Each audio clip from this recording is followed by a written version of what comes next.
Mga kapuso, Overseas Workers Welfare Administration 6 nagpasalig nga may reintegration program para sa mga OFW sa Israel nga luyag magpa-repatriate. Si Zen Kilantang nakatutok.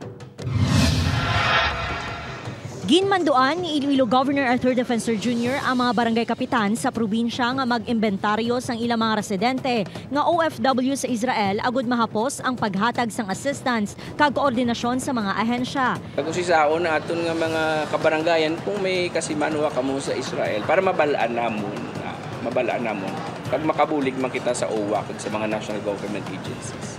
Sa datos nga ginpagwa sang OWA 6, may 452 ka mga Ilonggo ang yara sa Israel nga nagatrabaho. 395 diri ang mga taga-probinsya sang Iloilo. Matapos nga gin-reactivate ang Operation Bulig Ilonggo Migrants Desk, wala pa sa gihapon sang may nabaton nga mga reklamo sa mga emergency hotline numbers kag social media accounts. Apang base sa natipon nga impormasyon sang PESO Office, yara na sa 153 OFWs ang na-record sa Israel. Ginakontak na sa mga LGU ang ila status sa nagapadayon nga tensyon sa Israel kag Palestine. Sa amon nga sa PESO map no sa probinsya sang Iloilo, sige ang amon na update kasi gisulod sang datos no.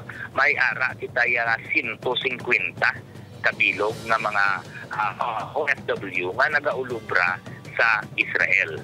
Nahibaluan nga mayara sang 1,012 OFW sa Western Visayas ang na-record nga nagbayad sang membership sa OWA 6 para magpadulong sa Israel agud magtrabaho apang hindi pa masiguro sang ahensya kung tanan nga ini ang mga aktibo nga migrant workers. If they wish to be repatriated, OWA offers free tickets naman pag uwi nila dito sa Pilipinas, and then pagdating po nila they will receive financial assistance coming from OWA. So OWA has reintegration programs naman para sa mga distressed OFWs. Mahimo man nga makapalapit ang mga himata sang apektado nga OFW sa DFA agud mabuligan nga makig-angot sa ila pamilya. Pinaagi sa Office of the Undersecretary for Migrant Workers Affairs. May help desk man nga ginpahamtang ang DFA. Upod kay Cirilo Randuque, Zen Kilantang, One Western Visayas.